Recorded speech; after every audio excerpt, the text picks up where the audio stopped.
You know, I did not intend to be a chicken mama.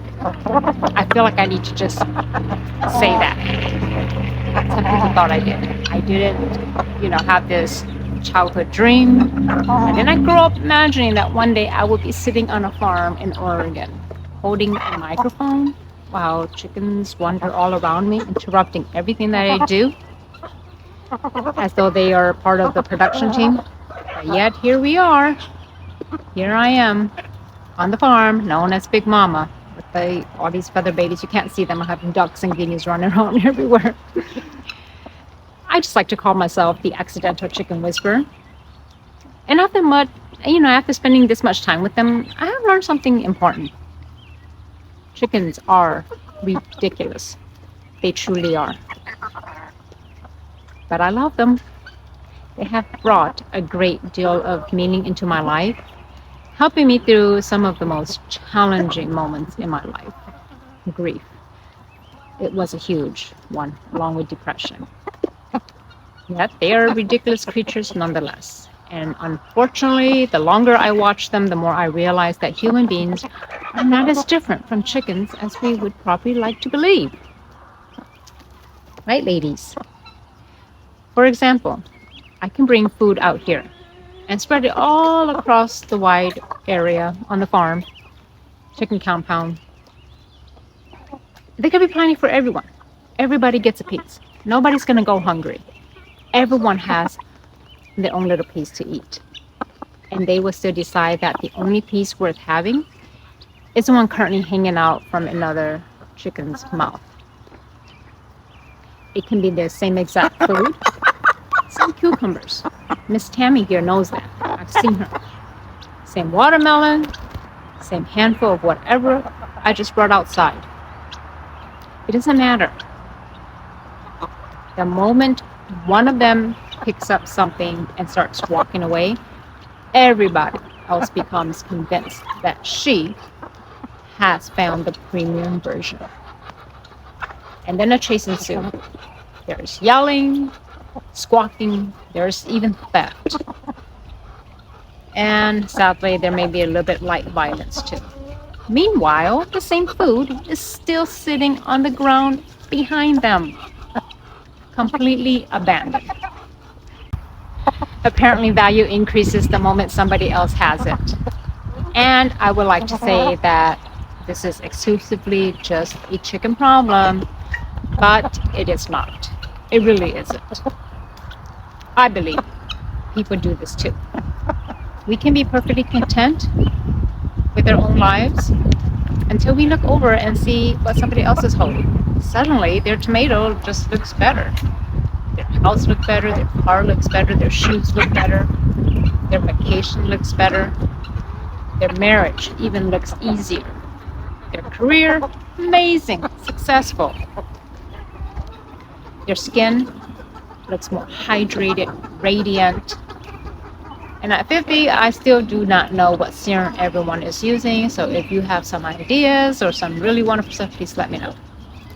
Apparently, I feel like I've missed that meeting. We look at what another person has and we rarely see the full life attached to it. We see the tomato, right? And we do not see where it came from.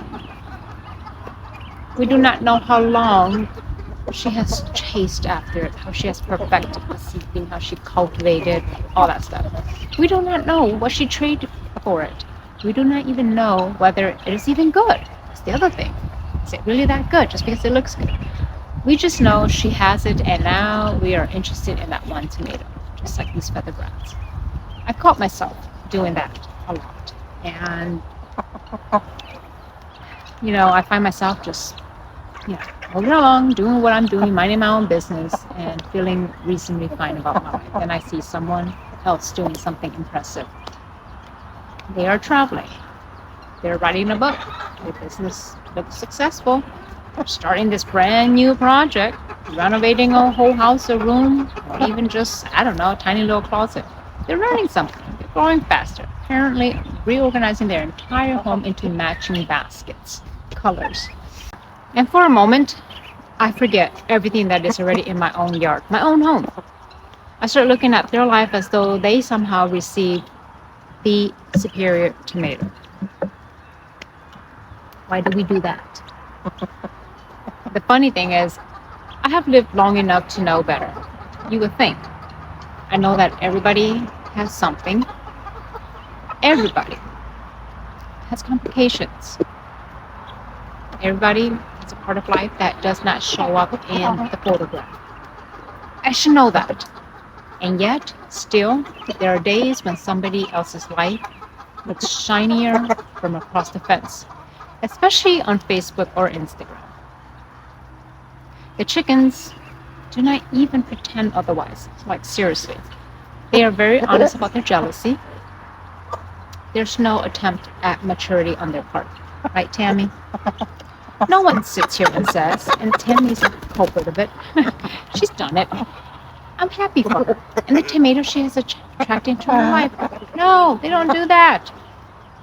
These girls, they chase her. I admire that. They are at least very direct. You really do have to admire them for it. She's waiting for the perfect moment to snatch so that the others can grab it. Another thing chickens do, they run without knowing why they are running. Oh, see? A mark. A warning. One chicken starts moving quite quickly, and suddenly everybody's moving quickly. But was there even danger? Was there food? Did somebody see a hawk? Or did a leaf fall in a suspicious manner? Nobody knows. Even I don't know. But now the entire flock is involved. Sometimes I watch them and think, not one of you has any idea what is happening. You are simply committed to the group response. And again, I wish I could say this is only a chicken problem. Humans, well, are also very good at borrowing urgency. Someone else becomes upset, and now we are all upset. Somebody sends a message saying, we need to talk, and suddenly our entire nervous system has cleared its schedule. We see everyone online reacting to something, and before we even understand what happened, we feel as though we should also be reactive. Somebody says we are behind. Somebody says we need to act now. Somebody says something is changing. Someone is always running across the yard yelling. They're doing it right now. And sometimes, before we join them, it might be useful just to ask the question. Where are we going? We're going anywhere. What happened? Like, really, what's happening? Is there an actual emergency? Or, in my case, one of my girl, Irma, did she just see a butterfly? Is she just chasing that and everybody's running? Chickens can turn very little into a full flock event. One bird makes a sound, everyone freezes. One bird runs and everybody follows. Then, 30 seconds later, they're all calm again, scratching the ground, going back to their dust bath. No explanation. Not a zip. No follow-up report. No one takes responsibility. And honestly, I think people could benefit from the no follow-up report portion of it, like seriously. We are less skilled at letting the moment end. We can keep an emergency alive for days, sometimes weeks, sometimes months. We will analyze it, we will retell it to whoever's willing to listen. In my case, I'm talking to them, all my feather babies. We're sending screenshots. We formed this fabulous committee. Meanwhile, the chicken here, the one who started the whole thing, has already forgotten about everything. She already found a bug or a shady spot under the tree. And this crisis, officially over. I'm not saying that we should ignore real world problems. Like, really, that's not what I'm trying to say. You know, Perhaps the flock is running because there is actually danger, like that one time a hawk kept flying overhead and it was so brazen it flew into the compound, even with me standing in here. For moments like that, that alarm is useful and necessary. And like that, there are things in our lives that do not, that do need our attention. But I am trying to notice the difference between my own concern and concern that I picked up because everybody around me started flocking. The truth is, at 50, I have limited amount of energy. I mean, have you noticed that too? If you're in midlife or any part of life, that time is just flying by. I feel, it's like I cannot spend all of it participating in emergencies that turn out to be just some falling leaf or a ladybug. Because I have my own leaves, Chickens not only panic together, they also make questionable decisions with an extraordinary amount of confidence. I mean, real confidence. But that is one of my favorite things about them. I'm not gonna lie, I really do. A chicken can be completely wrong and deeply committed at the same time. She can stand beside an open gate, this one right here, and behave as though she has been permanently imprisoned, yet the opening is just a walkway. She can see other chickens walking through it. She has used that opening a million times. But somehow, nope. Today, she is going to pace back and forth along the fence line as though she's imprisoned, yelling at management. And you know who management is? This one. Right, Bubby. I can sit here and point to the opening. In fact, I will walk towards it, tell her, come here, and I will attempt to guide her. But what does she do? She runs the opposite direction. And somehow she makes it like this is my fault. There's no lesson here, though. She had every opportunity. She made her choices. What can I do? Chickens also make very questionable decisions about where things belong. For example, I could provide a perfectly respectable nesting box. It can be clean, private, comfortable, designed specifically for laying eggs. No fancy whatever stuff, no question, how to do it. And somebody will decide that the appropriate place is behind some wood, bucket, under something, or directly on the ground in a location where every creature on the farm steps on it. Then you find the egg and you're wondering, really, why? Why? What information did you have that led you here to just plop an egg right here? But the girl, my chicken, they're not embarrassed. I have to say, that's the part that I admire the most. She does not look back and say, I can see now that I should have chosen the nesting box. She lays the egg behind the bucket, the log, wherever, and she just continues with her day with complete confidence. No reflection, no personal growth podcast, nothing, nada. Human beings also make decisions with confidence and then spend years trying to explain why the decision made sense. Sometimes it did make sense at that moment. It was made with limited information. Sometimes we chose what felt right at that moment. Sometimes we laid the egg behind the bucket too. Don't lie, some of us do. And that is the truth. I have done things in my life that seemed completely reasonable while I was doing them. Then later I looked back and thought to myself, girl,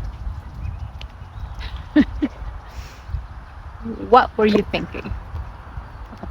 That was a choice. Sadly, but it was a choice. I think midlife comes with a growing collection of those moments. Too many stories to tell. Maybe it'll make for interesting conversation in the nursing home some days. A lot of it is, things that you believe, things that you've tolerated, things that you've pursued, probably shouldn't have, and things you thought would matter forever. At 25, I probably had reasons. And at 50, I may no longer remember them. True. But I do understand how that confidence and wisdom are not the same thing. Let it be a lesson. Some of the loudest, certainly in the world, is coming from creatures pacing, trying to get out when the open gate is right there. The chicken does it quite a bit. And people, we do it too. Occasionally me. But there is something else the flock does that I genuinely appreciate though. They just move on.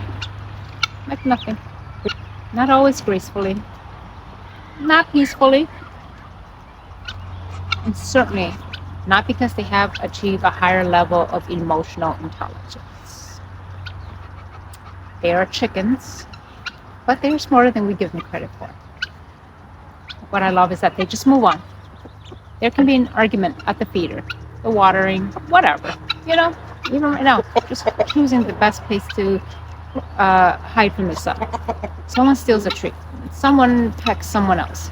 There is squawking, there is outrage, there's fighting, there's arguments. There are some kicks here and there. Sometimes they even kick me by accident.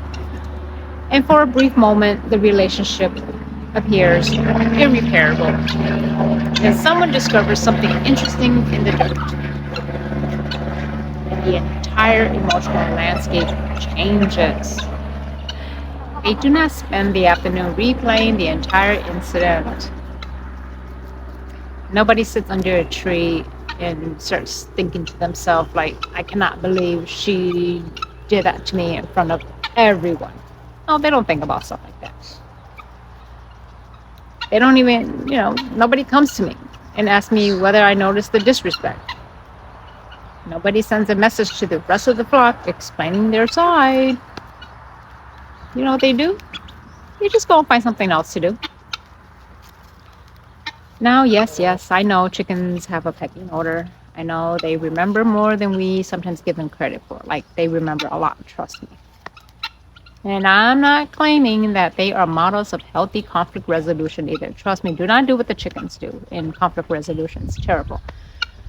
They solve many disagreements by pecking and fighting with a karate chop, which is not the greatest thing I would recommend humans to do.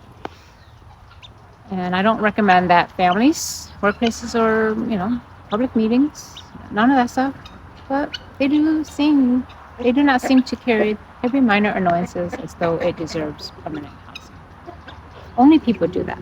I know I do. I can replay a conversation long after the person has probably gone to lunch. I can remember exactly how something was said, or how I think, I could have responded better 3 hours later, what I could have said, would have, and sometimes 3 years later. My husband knows this all too well. But that stuff comes, it's like it would have been very brilliant by then. Perfectly timed, but completely useless. Chickens, they do not rehearse imaginary conversations in the shower. Have you done that? At least I do not think that they do during their bath time. It's like they're sitting there doing their dust bath. I don't know. Who knows? Maybe they do it. I cannot confirm, so don't quote me on it. But from what I've seen, though, their attention is usually available for the next thing, which is usually just food or treats from the human. And plenty of sunshine or plenty of shade, depending how it is. And then, obviously, their favorite, dirt.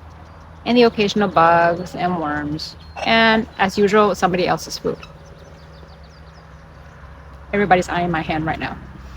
And maybe that is what I find comforting about, life when I'm watching them. Not that the chickens are secretly wise. Sometimes we work very hard to turn animals into little spiritual teachers. Yes, I know, I do. I have to remind myself of that. But the truth is that they do teach us a thing or two.